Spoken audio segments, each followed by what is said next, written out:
지난주는 설교를 퀴즈부터 시작했죠. 오늘은 동화부터 시작하려고 합니다.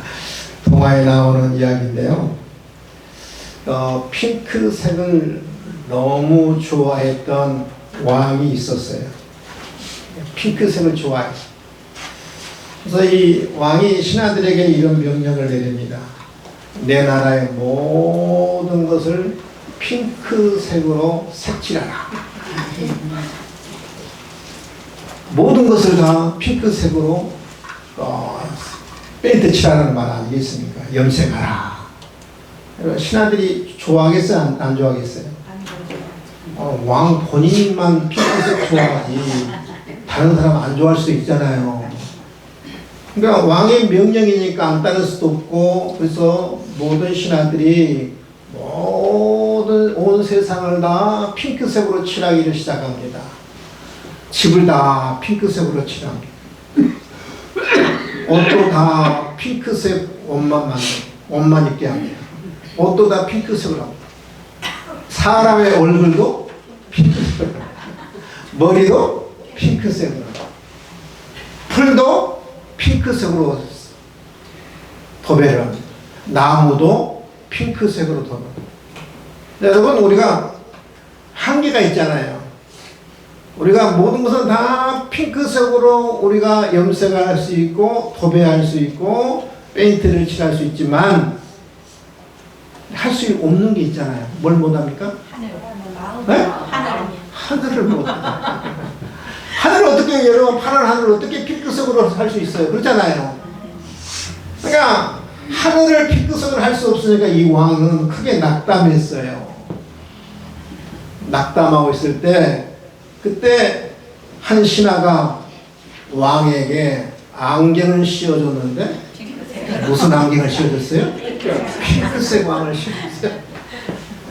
핑크색 안경을 씌워주니까 온 세상이 어떻게 하는 거예요?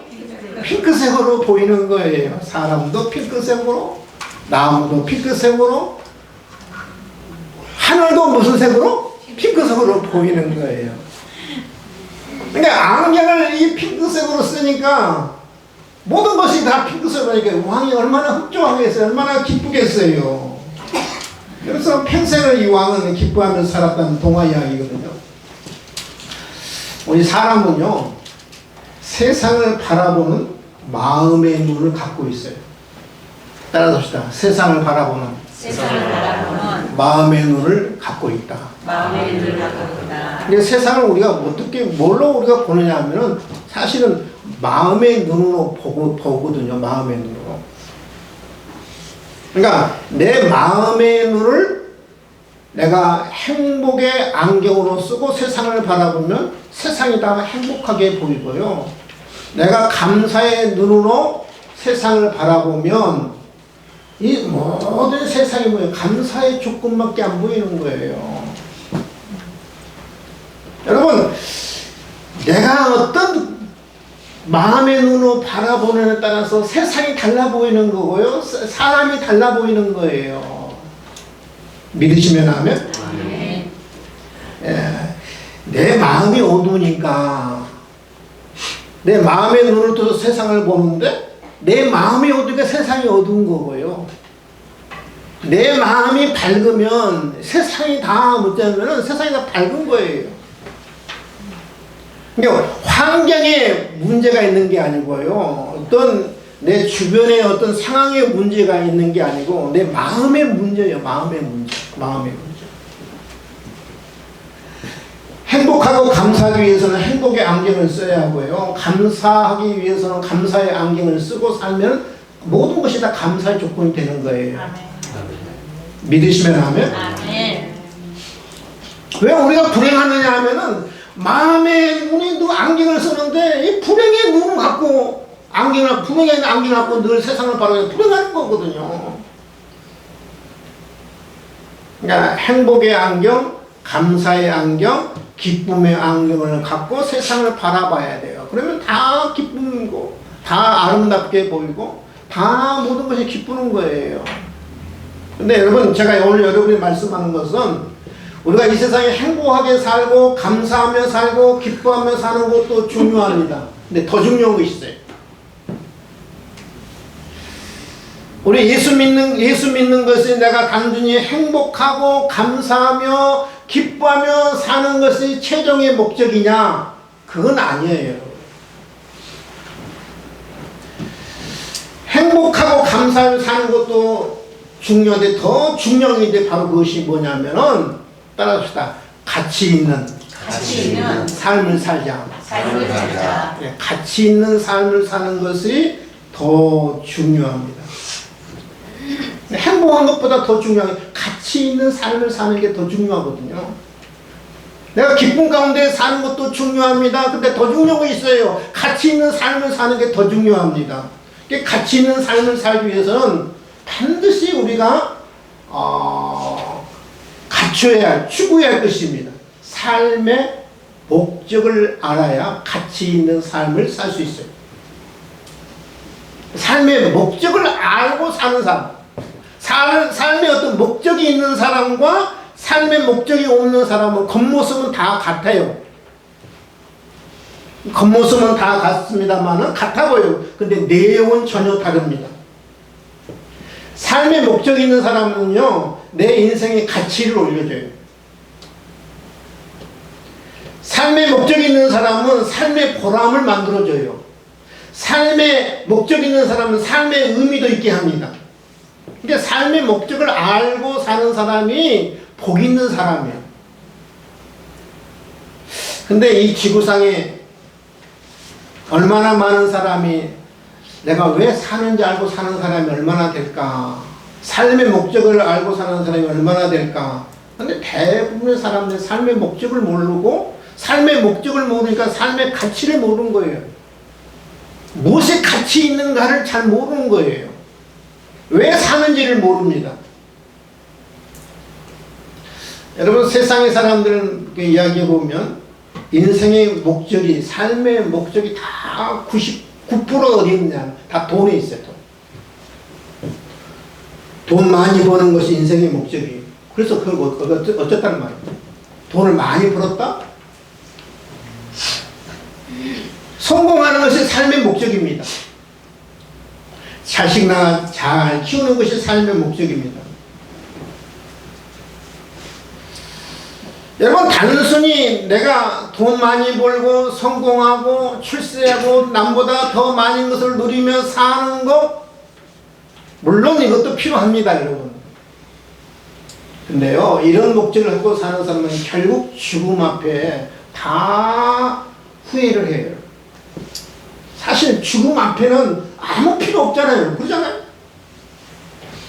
여러분 이 가운데 안 죽을 사람이 누가 있어요? 모든 사람이 다 죽게 돼 있어요. 태어나면 죽게 되는데 죽음 앞에 여러분 돈이 무슨 성이 있고 죽음 앞에 지식이 무슨 성이 있고 죽음 앞에 여러분 성공이 무슨 의미가 있어요? 다 이 모든 것을 이 돈이나 명예나 어떤 성공이나 그걸 목적으로 사는 사람은 죽음 앞에 다 후회하고 살아요. 후회하면서 죽어요 여러분.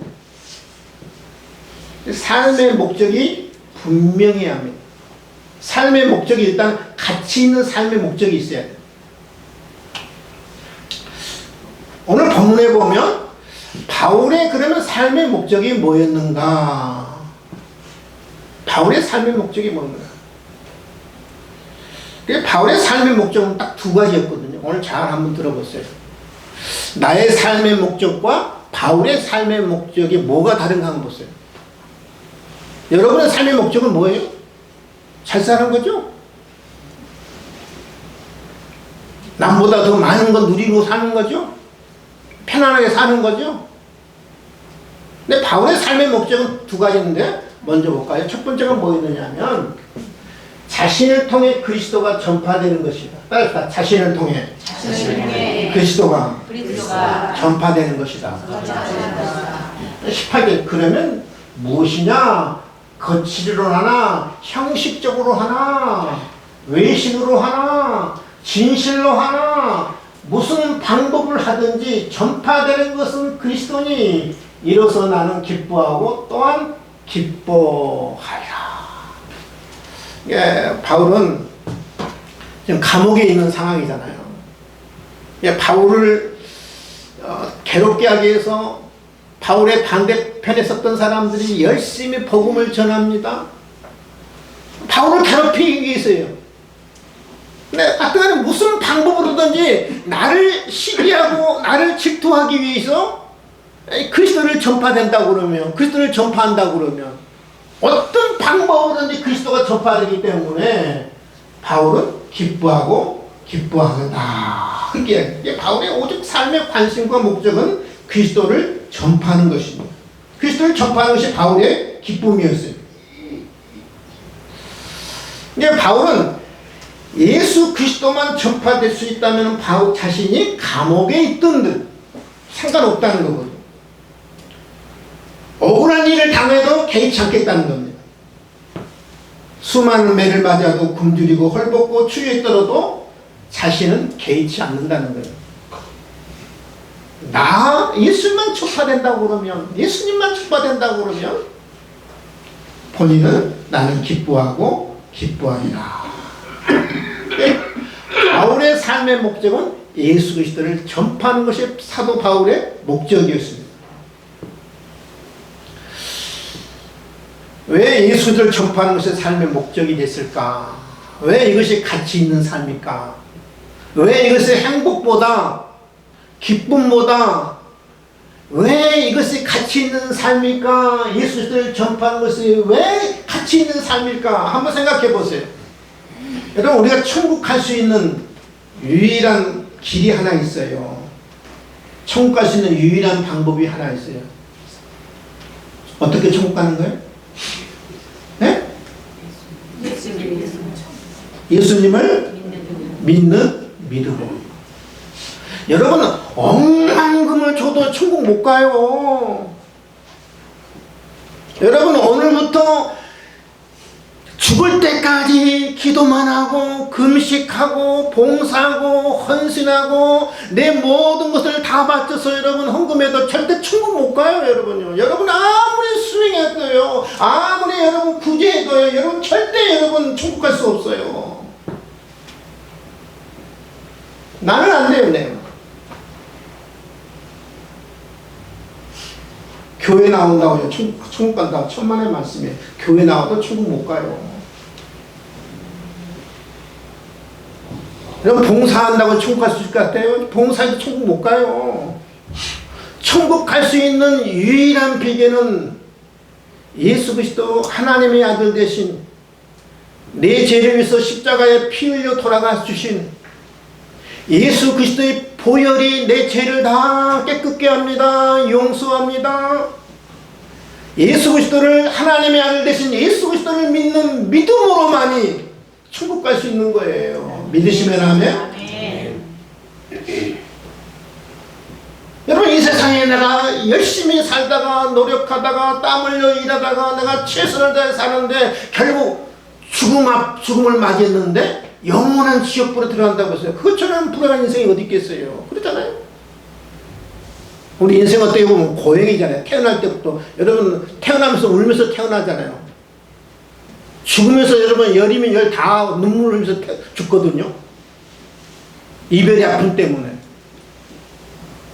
태어날 때도 눈물로 태어나고요.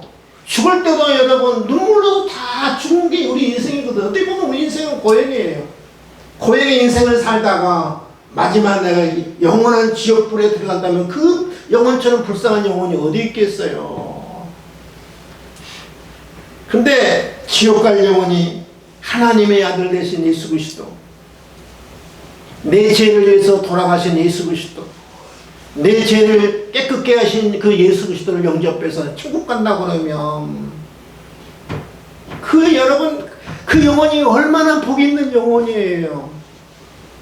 근데 그 사람이 예수를 믿으려고 하면 반드시 누가 있어야 돼? 전파하는 자가 있어야 돼요. 따라합시다. 전파하는 자가 있어야 한다. 성경은 이렇게 이야기하거든요. 누군지 주의 이름을 부르는 자는 구원을 얻으리라. 주의 이름을 부르는 자, 예수 그리스도를 영접하는 자, 예수를 영접해서 내가 예수님을 내가 부르겠습니다. 나의 구세주라고 부르겠습니다. 하나님의 아들이라고 내가 고백합니다. 그 사람은 구원을 받아요. 그런데 보세요. 믿지 아니하는 자를 이를 어찌 부르리요. 믿어야 하나님이 불러요. 하나님 나라로. 듣지 못한 이를 어찌 믿으리요. 전파하는 자가 없이 어찌 들으리요. 반드시 전파하는 자가 있어야 듣고 들어야 뭐냐면은 믿음이 생기는 거예요. 예수님을 영접하는 거예요. 그러니까 반드시 예수님을 영접하기 위해서는 누가 있어야 되냐면은 전파하는 자가 있어야 돼요. 아멘? 그래서 오늘 성경 뭐라 그래요? 어찌 전파되어 기록된 바 아름답도다. 좋은 소식을 전하는 자들의 발이여 함과 같으니라. 좋은 소식을 전하는 자들의 발이여. 아름다운 소식을 전하는 발이여. 누가 아름다운 발이에요? 예수 그리스도를 전파하는 발이 아름다운 발이에요. 이 삶이 예수 그리스도를 전파하는 그 삶이 가장 가치 있는 삶이에요. 믿으시면 아멘? 아멘. 한번 생각해 보세요. 나를 통해서 한 영혼이 예수님을 모르고 하나님을 모르고 하나님의 아들 되신 예수 그리스도를 모르고 지옥 간다고 생각해 보세요. 근데 나를 통해서 한 영혼이 천국 간다고 생각해 보세요. 여러분 어떻게 돈으로 환산할 수 없는 온 우주보다 귀한 일이 바로 이 귀한 일 아니겠어요? 그래서 가장 바울이 생각했던 가장 가치 있는 삶은 뭐냐면은 예수 그리스도를 전파하는 것을 가장 가치 있는 삶이라고 생각했기 때문에 바울의 삶의 목적은 첫 번째가 뭐냐면 예수 그리스도를 전파하는 것이었어요. 아멘. 아멘.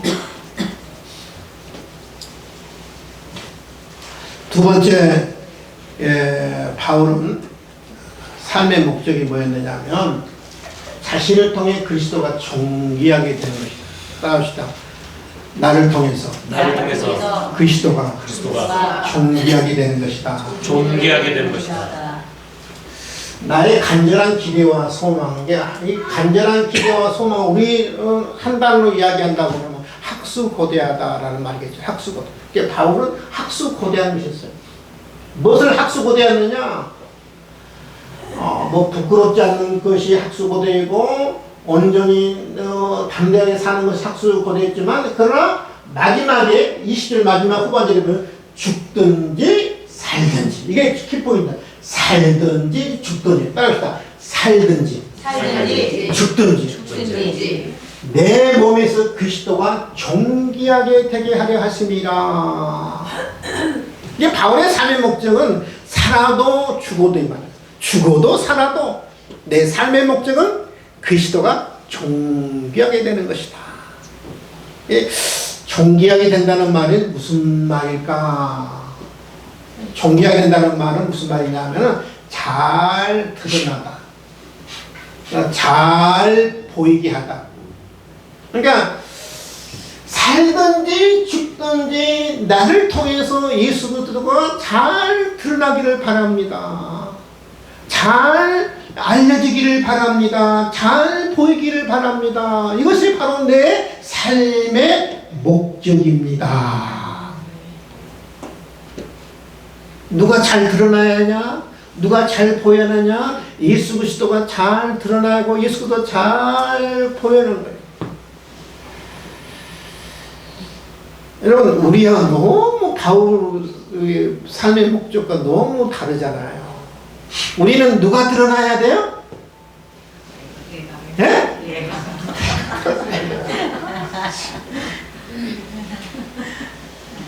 누가 부각돼야 돼요? 내가 부각돼야 한다.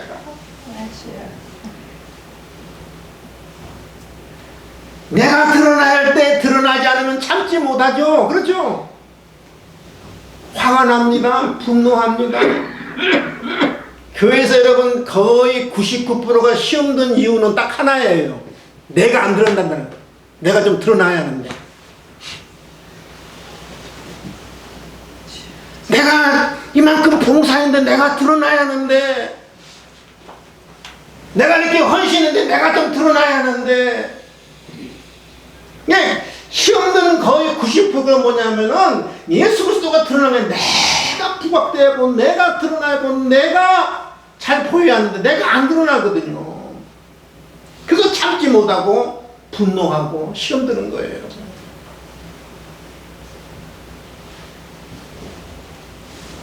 우리하고는 너무 다른 정반대죠. 그렇죠?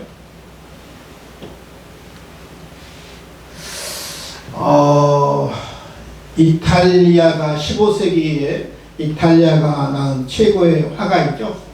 조각가이기도 하고 건축가이기도 하고 레오나르도 다빈치. 뭐 다 아는 내가 낫죠. 천재 아니겠습니까?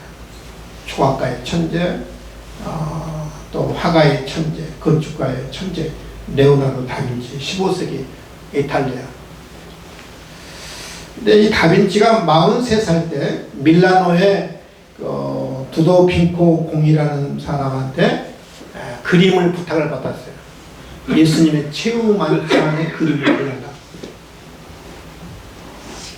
그래서 이 다빈치가 두도핑코의 공에 부탁을 받고 정말 심혈을 기울여서 정성을 다해서 그림을 다 완성했어요. 근데 이 다빈치라는 사람은 그림을 다 완성을 한 다음에는 꼭 가까운 지인을 불렀다고 해요. 그 불러서 그림에 대한 평가를 받은 거예요. 그림에 대한 평가를 받은 거예요. 그래서 하던 대로 다빈치가 가까운 지인을 불러서 친구를 불러서 이 최후의 만찬을 평가를 받은 거예요.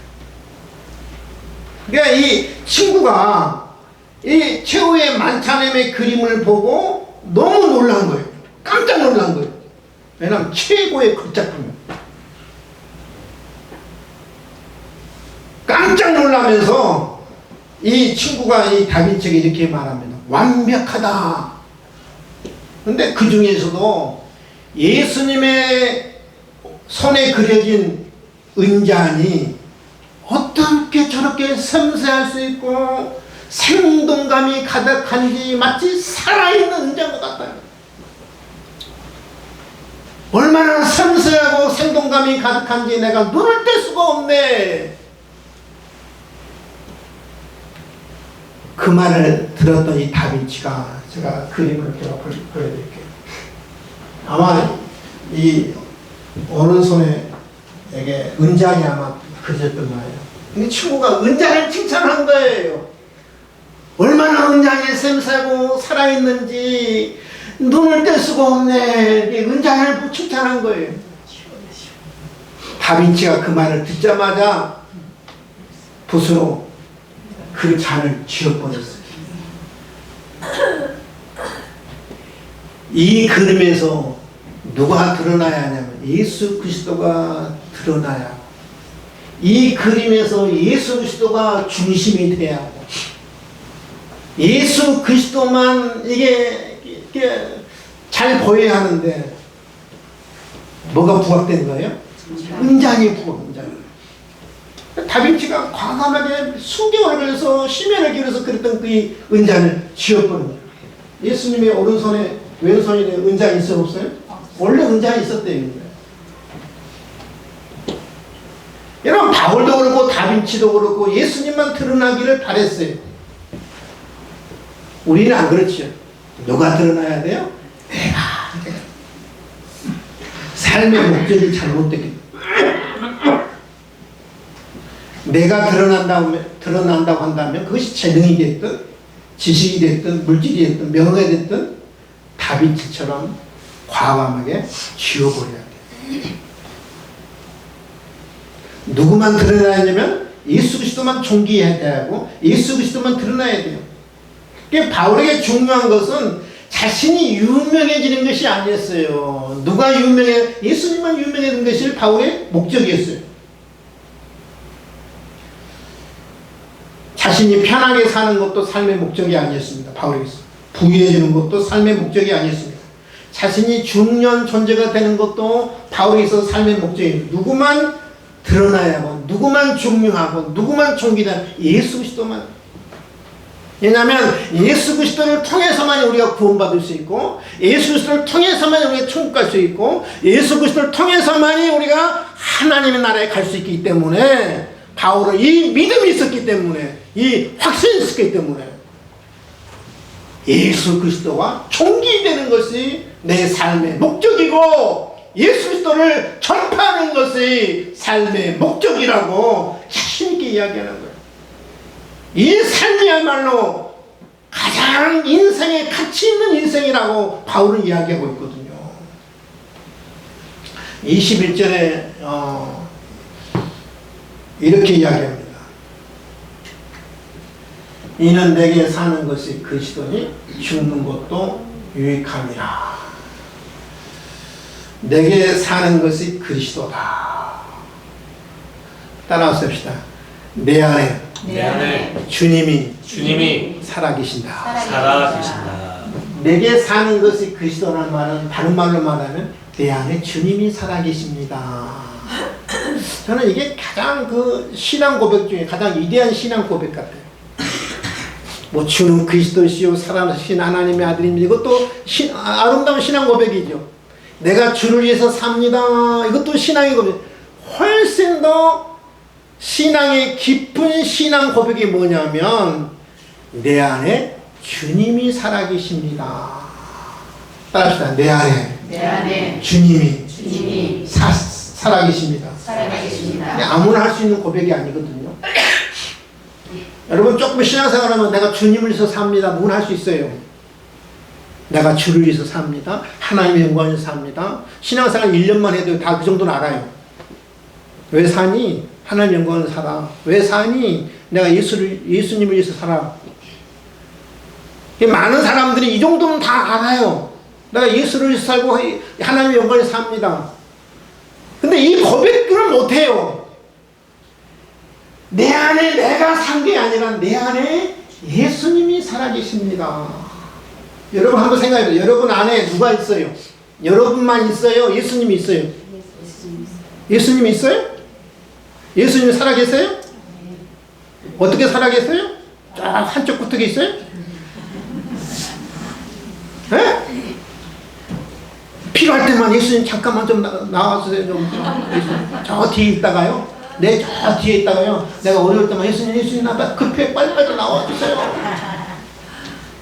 안 나오면은 예수님 내가 이렇게 힘들고 어렵고 내가 고달프고 어려운데 왜 하나님 예수님 이렇게 나를 방관하시나요? 외면하시나요? 살아계시긴 하나요? 원망하고 불평하죠. 다 여러분 그런 정도 수준 아니에요.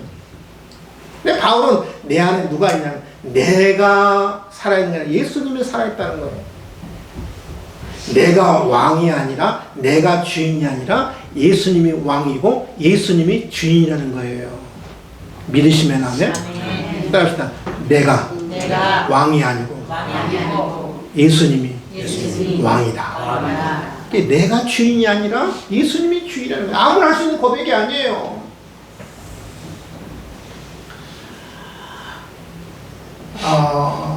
그림 하나를 볼 건데요. 그리스 신화에 나오는 인물입니다.希腊 신화죠. 프로크로스테스라는 침대라는 프로크로스테스의 침대라. 이 프로크로스테스라는 사람은 그리스 신화에 나오는데 여관집 주인입니다. 여관집 주인. 이 사람은 자기 손님이 찾아오면 손님이 어디다 눕히냐면 침대에 눕혀요.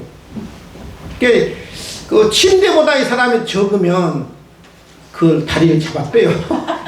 어디까지 잡아 빼냐면 침대까지. 침대에 맞춰야 돼. 침대에 맞춰.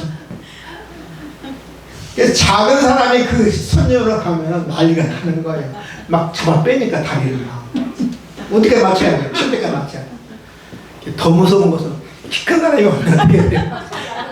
침대에 맞춰야 하니까 어떻게 절단해버려 다리가. 그러니까 여러분 우리가 사람한테 침대를 맞춰야 하잖아요. 그러잖아요. 근데 어디다 맞추는 거예요? 침대한테 사람을 맞추는 거예요. 그래서 우리가 억지로 다른 사람을 자기 의견에 강요하는 것을 우리가 보통 프로크로스테스 침대라고 그래요. 이런 사람들이 주변에 많아요. 다 내 의견에 맞춰야 돼. 다른 사람. 그런 사람 있죠. 자기 주장이 강한 사람. 자기 어떤 의견이 강한 사람. 남한테 그냥 맞추지를 못해. 다 다 누구한테 맞춰야 돼요? 나한테 맞춰야 돼요. 있어요, 없어요? 예? 나한테 안 맞추면 참지를 못해. 그런 사람을 해서 포르크루스테스 침대라고 그러거든요. 대부분의 사람들이 하나님 앞에서도 그래. 하나님 앞에서. 그러니까 사람 앞에서는 그럴 수 있어요. 사람 앞에서는 다 그래. 너 내 의견 맞춰야 돼. 내 의견이 기준이야. 내 생각이 기준이야. 내 생각에 안 맞으면 너 아웃이야? 손절이야? 그 인생은 그렇게 사는 사람들 주변에 많잖아요. 내가 기준이고 내가 모든 것이 다 FM입니다. 캐논이야, 캐논. 근데 여러분, 내 생각이 틀릴 수 있어요. 내 생각이 잘못될 수 있어요. 아멘? 아멘. 다 내 생각이 옳은 줄 알아요. 내 보통 의견이 옳은 줄 알아요. 틀릴 수 있고요. 내가 기억하는 것도 잘못 기억할 수 있어요. 이번 주 금요일 날 통장을 이제 재발급을 했어요. 우리은행 재정부. 오늘 예결사인데. 이제 금요일 날 통장을 만드는데 통장을 제가 어떤 놔둔지를 기억이 안 나는 거예요. 근데 너무 잘 둬가지고. 제가 이 본당 뒤에다가 놔뒀는데 아침에 그걸 기억이 안 나는 거예요. 내가 차에 놔뒀는지, 내 주머니에 놔뒀는지. 기억이 안 나는 거예요. 그러니까 여러분, 내가 생각하는 것도 기억하는 것도 틀릴 수 있고 잘못될 수 있어요. 여러분이 기준이 아니에요. 믿으시면 하면? 네. 자기 어떤 그 주관이 너무 뚜렷한 사람은요, 포르크루스테스 침대라고 그래. 그런 사람 같아서. 우리가 하나님 앞에서, 하나님 앞에서. 우리가 하나님의 말씀에 나를 맞춰야 하는데, 우리가 하나님 나한테 맞춰야 돼요. 내가 기준. 하나님 말씀에 나를 맞추는 것이 아니라 하나님의 말씀을 나한테 맞춰. 나와 생각이 같으면 하나님 말씀을 받아들이고요. 나의 생각과 틀리면 하나님 말씀을 배격해. 우리는 하나님의 뜻대로 사는 사람. 내가 손해더라도 하나님의 뜻을 따라 사는 사람.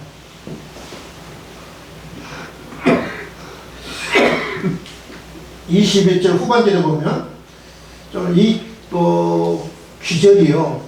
우리는 그냥 죽는 것도 유익함이라 별로 이렇게 마음에 그냥 충격적으로 와 닿지 않잖아요. 바울 당시에 이 말이 굉장히 충격적인 표현입니다. 이 말은 주로 어떤 관용적인 표현이냐면요. 당시 자살을 생각하던 사람이 쓰는 단어예요. 죽는 것도 유익함이라. 주로 무슨 말 알겠죠? 자살을 시도했던 사람들이 쓰는 그 관용적인 표현이거든요. 며칠 전 여러분 조계종 총무원장을 지냈던 이름이 누구예요? 자승? 야, 님자는 못 붙이겠어요. 자승, 스라는 분이 자살했잖아요.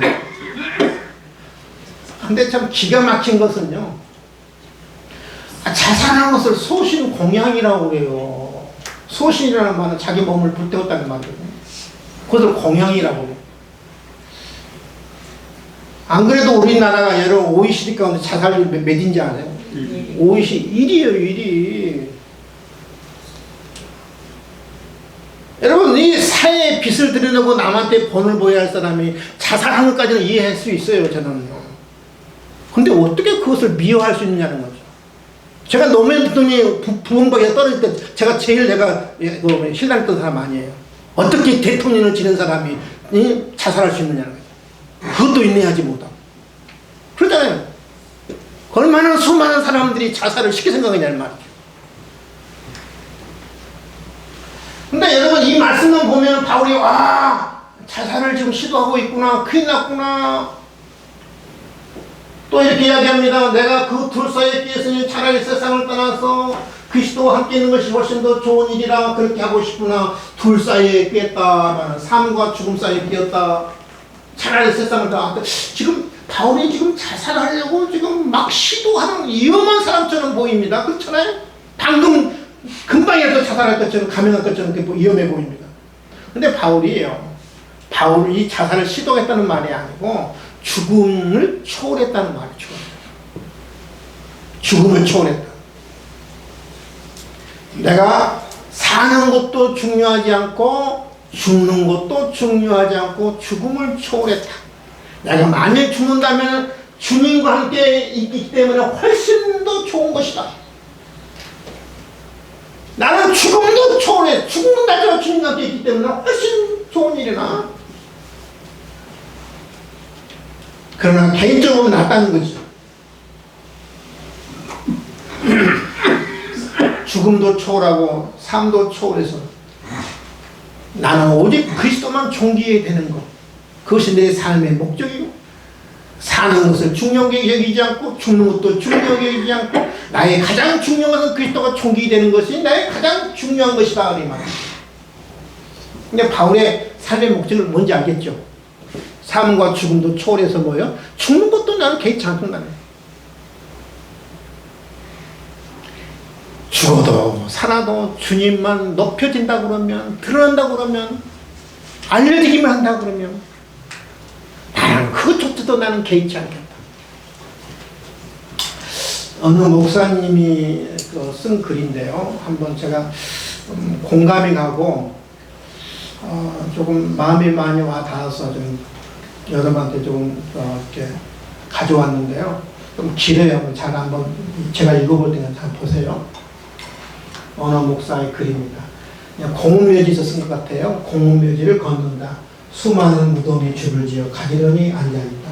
각 무덤마다 비석하나 석상하나 그들의 살림살이는 하나같이 조촐하다. 공묘지 모두 다 조촐하죠. 그들은 어떤 사람들일까? 어떻게 살았을까? 그들도 아마 사랑하고 미워했겠지. 바쁘게 쫓기고 화내고 그리워하고 후회하고 그렇게 살았겠지. 그들은 얼마나 사랑했을까? 얼마나 그리웠을까? 혹은 욕심내에 빼앗기지 않으려고 몸부림치며 살았을까? 그들 역시 식당에서 밥이 늦게 나온다고 화를 냈을까? 차가 막힌다고 욕을 했을까? 많이 소유하기 위해서 성공하기 위해서 밤늦게까지 일을 했을까? 자, 이제 남은 것이 무엇인가? 우리 삶과 똑같잖아요. 많은 것을 소유하기 위해서 성공하기 위해서 밤늦게까지 일을 합니다. 화도 냅니다. 욕도 합니다. 근데 이제 남은 것이 무엇인가? 한 개의 비석, 한 개의 이름, 하나의 석상, 이것을 위하여 그는 그토록 수고했는가? 제가 이게 마음이 제일 와닿았어요. 마지막 남는 게 뭐가 남는 거예요? 한 개의 비석밖에 안 남았다는 거예요. 한 개의 석상밖에 안 남았다. 근데 이것을 왜 그토록 수고했는가? 잠을 설치며 마음을 졸이며 살아왔는가? 그는 어떤 추억을 남겼을까? 가족들은 그를 무엇으로 기억할까? 그는 사람들에게 은혜를 주었을까? 아니면 고통을 주었을까? 그들의 가족은 슬퍼했을까? 울었을까? 후회했을까? 동그랗게 채워진 묘지도 있고 아직 평평한 비어있는 묘지도 있다. 저 비어있는 묘지 주인은 지금 어디 있을까? 자기 죽을 자리 미서 그렇게 준비해둔 사람들 있잖아요. 그 자리에 평평한 비어있는 묘지. 저 비어있는 묘지의 주인은 지금 어디 있을까? 무엇을 하고 있을까? 염려하고 있을까? 실망하고 있을까? 분노하고 있을까? 그는 자신이 이곳에 온 것을 알고 있을까? 석상에 놓이는 아름다운 꽃다발, 그는 고인이 누구였을까? 그는 고인으로부터 무엇을 추구할까? 그는 슬퍼했을까? 울었을까? 후회했을까? 그들은 지금 어디에 있는가? 그들이 아끼고 사랑했던 육신은 여기 있으나 그들의 영혼은 지금 어디에서 무엇을 하는가? 이제 나는 내 삶의 자리로 다시 돌아온다. 내 차례가 올 때까지 조금 더 청결하고 조금 더 사랑하고 조금 더 축복하며 조금 더 이 길을 걸어야 하리라. 나의 떠남이 사람들에게 영감의 시간이 되며 소망과 구름의 시간이 될 수 있도록 조금 더 걸어가야 하리라. 행복한 죽음, 후회 없는 안식을 위하여, 후회 없는 이별을 위하여 오늘도 사랑의 길을 가야 하리라. 그러니까 이분이 하고자 하는 말은 뭐냐?